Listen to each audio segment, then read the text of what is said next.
and another live commentary. Sorry, not another commentary, another co-commentary I'm doing with Kim. And this time we have a reverse matchup. This time Sparky and Esrax are dual Carthage, and Schema and Spartan Commander are playing Macedon and Greece. So now let's take a look at the armies real quick. Sparky has 14 Sickle Bands, 3 Battle Slingers, 3 Sickle Band Cav, and Esrax has 4 Cav, 3 Slingers, so 13 Sickle Bands. And Kim, do you want to introduce Himas and Spartan Commander's armies? Yep, so Spartan Commander has got the Greeks. I guess that's good for his name, because that's his literal name. He's got a lot of Spartans. Yeah. He has these 5 regular archers, and it seems like the rest are Spartans, so 15 of those. Schema has got 4 companion cav, 4 Cretans, and the rest Royal Pikes. So that should be 12 Royal Pikes there. Thoughts?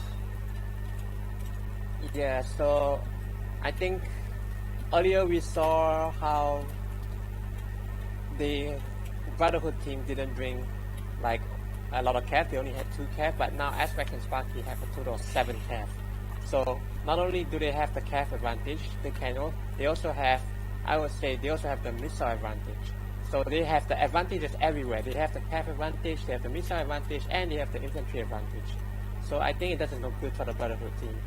But the Brotherhood team can, because they can't even skirmish, because they have the missile disadvantage. I think as Macedon Greece, you really need the skirmish advantage.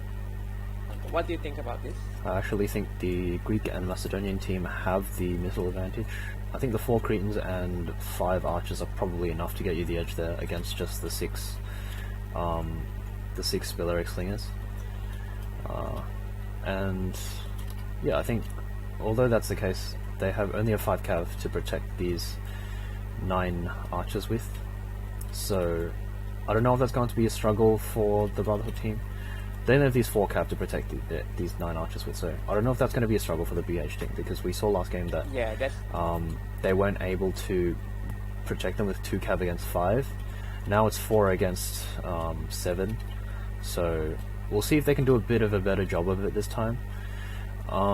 Infantry, I think it's actually fairly even. I don't think either side has a distinct advantage. I think these Spartans can be very, very powerful if they get in a good engagement. Spartan Commander, I think he's just going to run at someone and try and get his pikes in there, but I don't think the Titans and Esrax team is going to give him that luxury, so I think a Spartan Commander can maybe calm down, just be patient and use his archers to their advantage. Then I think he'll be in a much better spot than he was previous.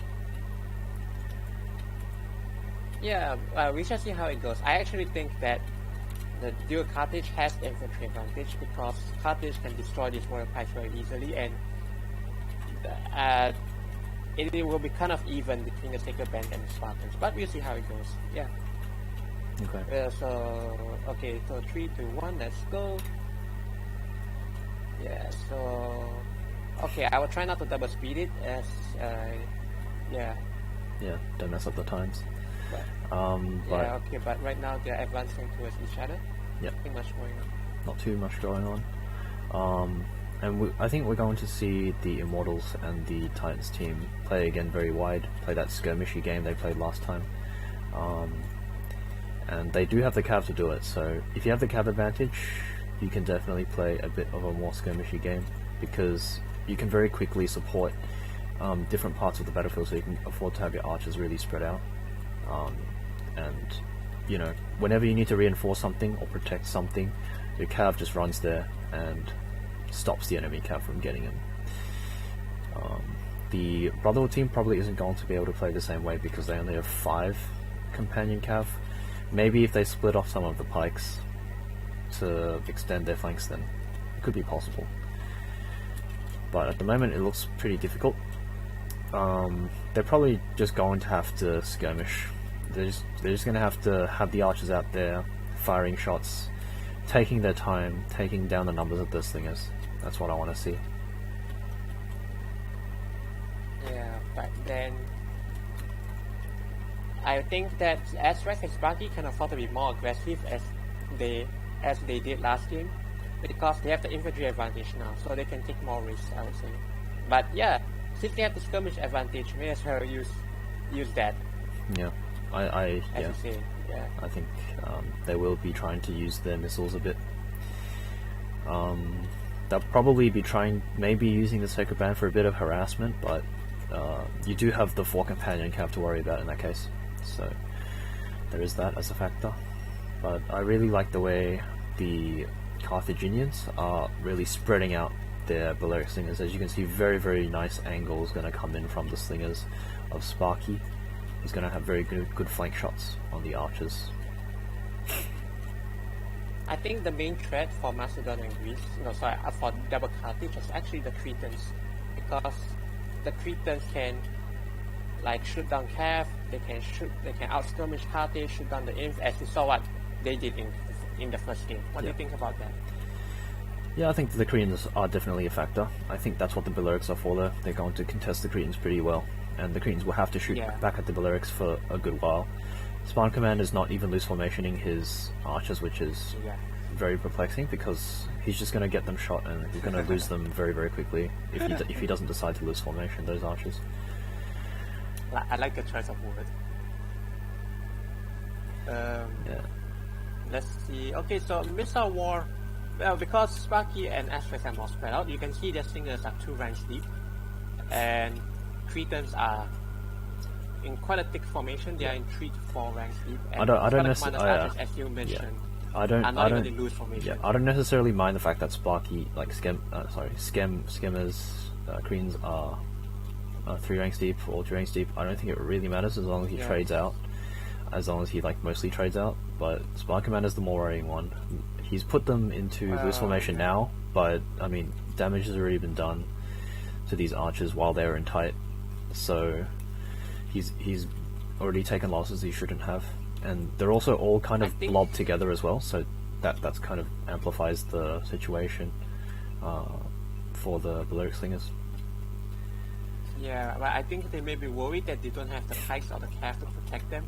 But as you mentioned, Spartan Commander's archers were in a blob, and one of those they are not. One of those Cretan archers have routed, so that's actually more. That's not necessarily due to the fact that they had a missile disadvantage, but the fact that the harassment from Esrax was pretty good as well, pushing that one archer unit around and really harassing it quite a bit. But also the really nice angles on the Balearic slingers as well. So due to those 2 factors, they got the route. Again, and right now Schema is pushing up. Yeah, look at this. As soon as they move up, instant reaction from Sparky. He's taking these 3 Sacred Band from the rear into the archers there. And what's the Brotherhood team going to do about it? Absolutely nothing, because look, he's not even trying to protect them. So that's very unfortunate. He's probably going to lose a good chunk of archers in this hit. Yeah. Right now, Spartan Commander is moving his pikes to protect, but I think a little bit too late. Sparky is just going to run out. They've already caught a bunch. Don't you think this is the same mistake as what they did the first game? Exactly the same mistake.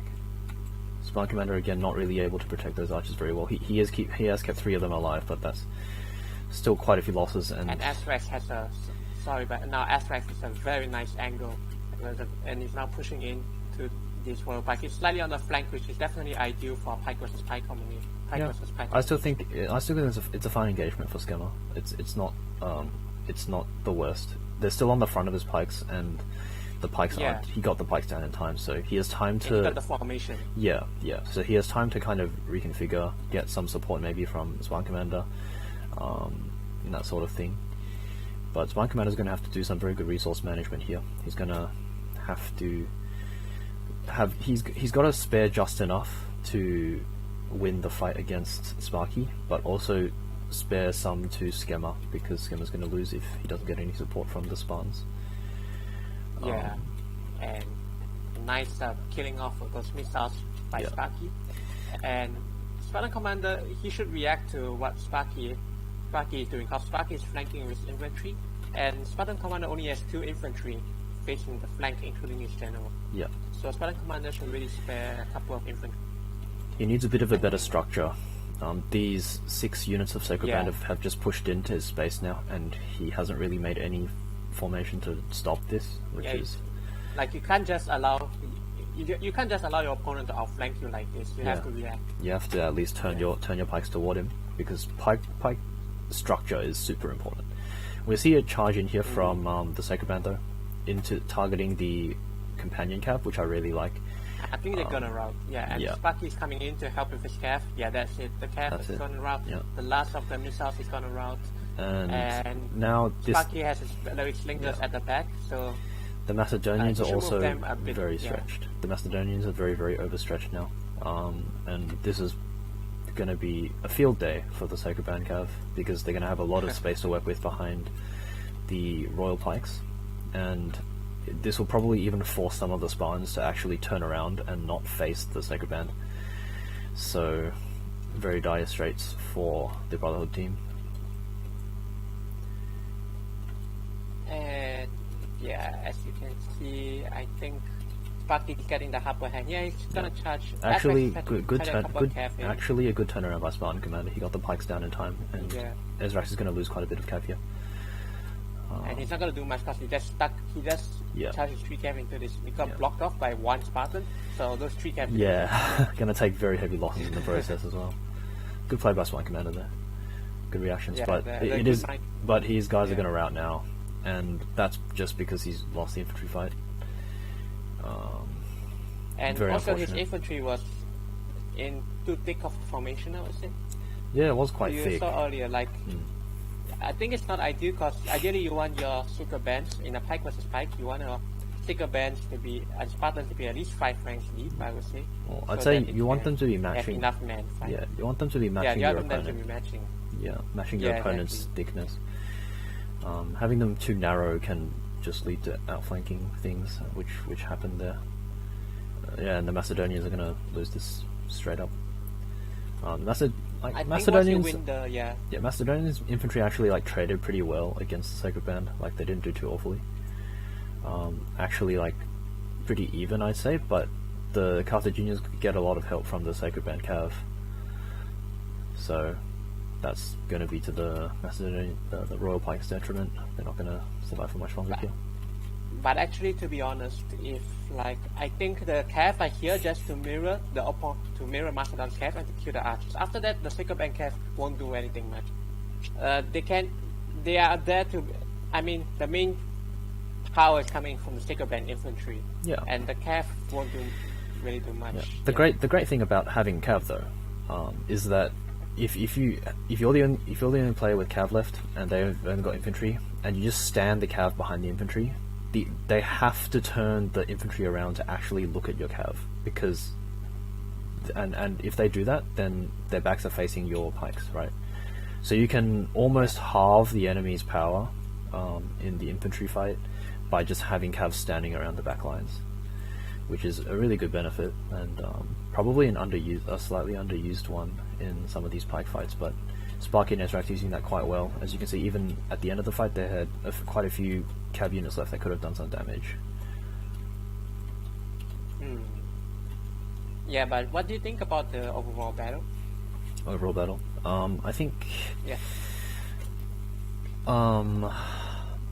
I think it was just quite tough for Spartan Commander and Scammer, because they didn't have the advantage in either Cav or infantry. They had it in missiles, but they lost it very, very quickly. And from what we saw of the first game, they're not very good at keeping the missile advantage or using it.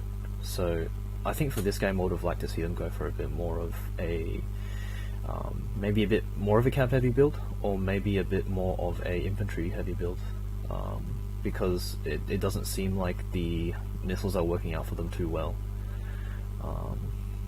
In that sense. Yeah, okay. I have nothing to add, but I think if you're playing this matchup as Macedon Greece, I still think it's important to have the missile edge, not the normal archers, that Spartan Commander brought. I would like to have seen him bring Cretans along with him. Actually, both Spartan Commander and Schema, I think they would have done well if they took what Esrax as first game, because 8 Cretans can do some good damage, and the 6 Companion Cav can basically do some good harassment. So, yeah. I think that's it. Yeah. Alright guys, that's- thanks for watching. yeah, We'll see you guys another time. Yeah, thanks for watching, guys.